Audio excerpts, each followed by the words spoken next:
Hello again. I'm aware it's been a while since I've done any videos on hQuestBuilder. There's been a fair few updates, probably more subtle things over the last kind of month or so. Thank you ever so much for all the kinds of community support, and I've seen a number of reviews on YouTube as well, which has been very kind and very promising to see. Obviously, if you're hearing this and you know anyone who plays HeroQuest, do pass it on to people. The thing I'm really keen is just that people find it and use it and enjoy kind of building quests more than anything. So what I thought this video could kind of revolve around is more looking at some of the kind of hints and tips and probably hidden things that people might not be quite so aware of as they're using hQuestBuilder. So one of the biggest things I've done recently is add a whole load of keyboard shortcuts. It's not immediately apparent. There are some things here in the helps and tips overview that I have a feeling most people probably don't read, but it's all in here. So there's some keyboard shortcuts here just for quick stuff that people might find interesting and useful.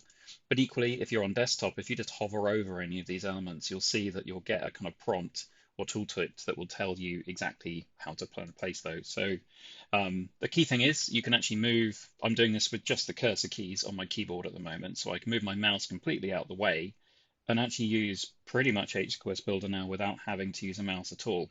I know there was a lot of feedback at the beginning about the fact you had to click on something and click back again. This basically means you can very quickly kind of move your cursor around the map and kind of decide what you want to do, which hopefully is an improvement on navigation. I think on touch probably it's not such an issue because you can kind of use both hands, which probably makes it a bit quicker. And just a reminder for those who use mobile, obviously try it in the portrait mode rather than landscape. No, the other way around. Try it in landscape mode rather than portrait, and you'll get a lot more screen real estate and be able to see the map a lot bigger because it kind of shrinks to fit the viewport, basically. But on the keyboard at the moment, I'm pressing kind of 1, 2, 3, 4, 5, 6, 7, 8. 9 isn't anything, but if I press 0, I can cycle through all of the characters here. If I press the minus key, I get a single wall. If I press the equals key, I get the double wall. And again, if I keep pressing it, it rotates it as if I was clicking on it as well. If you need annotations, if I can remember this correctly, I think it's Shift. Is it Shift? Yes. So if you hold Shift and then press the number or the letter that you want, it will appear on the board, so you don't have to keep clicking back and forward, and you don't even have to scroll down that left-hand side. D is door, so again, you just press it in D, and if you press, I think it's Alt D or Option D if you're on a Mac, that will be your secret door. I think if you do Alt and P, no, that would be print. If we press Option P, that's our pit trap. Option S is our spear trap. Option R is our rock trap. And Option C is our chest trap. And then there's a whole bunch of them for the furniture as well. But those are probably the key things that might be quite useful. Now, one of the biggest things that I have had feedback about is the fact that painting in the rock can be a little bit tedious. So I've got another update for that. If you press spacebar, it will toggle it into the paint rock mode. And then if you hold down Shift and then use your cursor keys, you can then just paint in the rock like that. And when you let go of Shift, it will stop painting. So you can paint, and actually it's I've always found it quite therapeutic, to be honest, but it's hopefully a lot easier and a lot faster now to paint in much larger pieces on the map rather than having to go back and forward and click each of those individual squares like you used to. And again, pressing spacebar just toggles us back into this mode. The other thing that is a bit subtle that hopefully most of you have noticed is that if you use the maximum number of creatures or objects in this left-hand side that the quest has, they will fade out. So we've only got one gargoyle, so once you've used him, he kind of fades out. The other thing which I've updated is made it so let's put our skellies in there, shall we? So we've got one skeleton up here. Is it 5? It is. So if I do this, you can see he fades out because there's only 4 in the base set of HeroQuest. However, if you open up the expansion, I think it's Keller's Keep that has more. No, it's the other one. So if I close that down and open up Return of the Witch Lord that has additional characters, you can see there's a +8 here. What that means is it will give you another 8 characters that you can place on the board in addition to the stock ones. And again, if I add another 1, 2, 3, 4, 5, 6, 7, 8, it will naturally fade out to kind of balance that. So hopefully that will enable you to kind of keep tabs of those things in the left-hand side in those little kind of grey boxes with the pluses on them to show that you've actually got additional elements. I am aware that the pit traps and I think the secret doors are done differently in the non-European version. of the game. So you've technically got some more of those than are technically kind of configured to fade out on the left-hand side, but I have always tried to make this as universal as possible. So I've gone with the lowest figures, which I believe would be for the EU version of the original game. Um, that's always been my goal with hQuestBuilder. It's meant to be kind of version agnostic, hence the reason I've got this fact that you can switch between all the different kind of styles up here. Um, what are the other things which I can show you?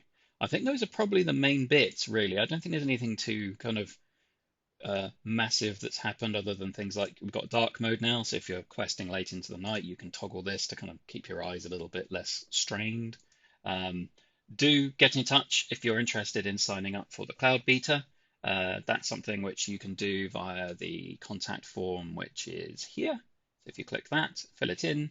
I do kind of invites periodically. It's not guaranteed that you will be invited, but I pretty much review all of them. And as far as I'm aware, everyone that's asked has been kind of added to it now.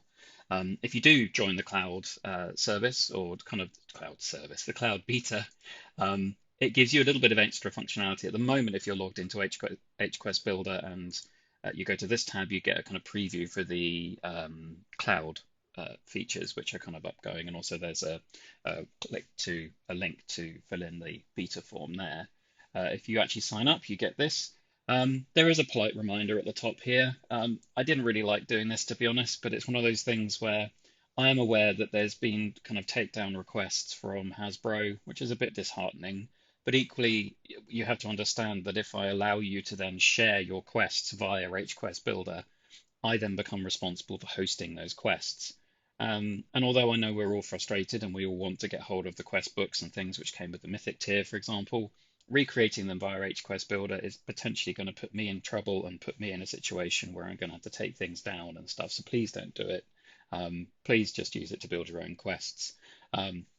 Hopefully Hasbro will keep an eye on things and potentially say something to us, which would be rather nice so that we know that those things are coming up. But yeah, that's the whole reason for that disclaimer at the top.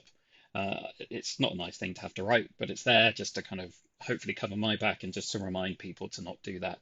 Obviously, if you want to use it off your hQuestBuilder kind of offline and do it to create kind of prints or kind of like screen captures, that's fine. I think it's more if you're using the cloud features, which are represented here.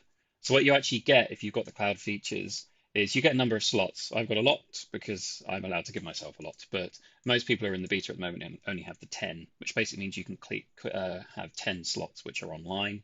And you can just basically fill them up. So if you're making quests along here, you just press this arrow here, and then it will sync it to your cloud list here. Equally, if you've got no quests, so for example, I've been working on a quest for my family, which is called the Resurrection Shard. If I click this, it will then pull it down into my quest list here, and then I've got access to it. And the beauty of that means that effectively you can access your cloud quests on any device. So if you've built a cloud quest on your desktop and then you want to push it to your tablet, which is what I do an awful lot because I use my tablet as my kind of quest kind of reference when we're actually playing the board game, I can then do my kind of quest creating here, push it up to the cloud, go to my tablet, and then pull it down from my quest list here, which is quite cool, I thought. It's not a requirement for using hQuestBuilder at all. As far as I'm concerned, it's always going to be an extra feature and something which I'm still testing and kind of getting a bit of feedback on more than anything. But to be clear, as far as adding new quests, printing them out, and having lists and stuff here, that's always going to be there and not something that you have to use the cloud features for at all. They were just there so that, for example, if you wanted to see what that quest looked like, and I have had a couple of people send me their quests, which is really lovely. I can just click on Resurrection Shard, and then it actually loads up in a browser with a unique link that you can send people to. And what's really nice about that is if people have feedback on it, you can keep pushing changes to that same link and people will see them reflected here. So it's like a live kind of version that you can then share with people and then do iterative updates to if you wish to.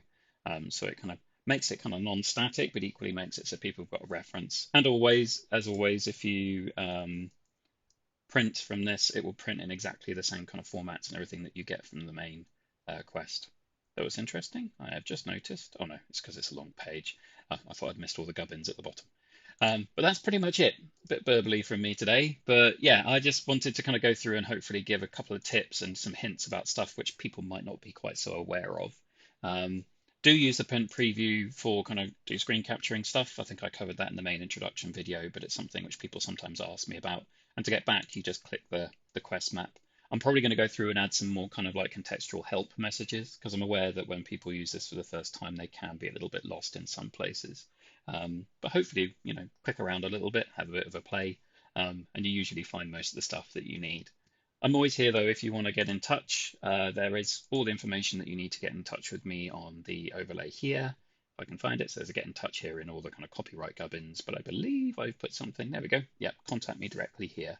And do read through these because I do update them with what's happening. And it also shows, even if it's not necessarily something that's listed here, it will show when I last pushed an update for this. Um, that was to Louis here for, he contacted me and he's actually the designer of the original style dwarf icon that is used on hQuestBuilder that I believe he did for Hero Scribe. I had inadvertently used it, and as far as I'm concerned, he deserves all the credit. Equally, if you do see things in here which have been used, which aren't the original Hasbro graphics, do get in touch. I always want to give attribution where I possibly can, and would never do it deliberately to kind of exclude people. But yeah, that's the update for now. As always, keep in touch. Keep using the little feedback smiley down here. I do read all the comments. I do try and get in touch with people if they're getting stuck as well, or if they've got any kind of feedback. And yeah, happy quest building. Take care. Bye.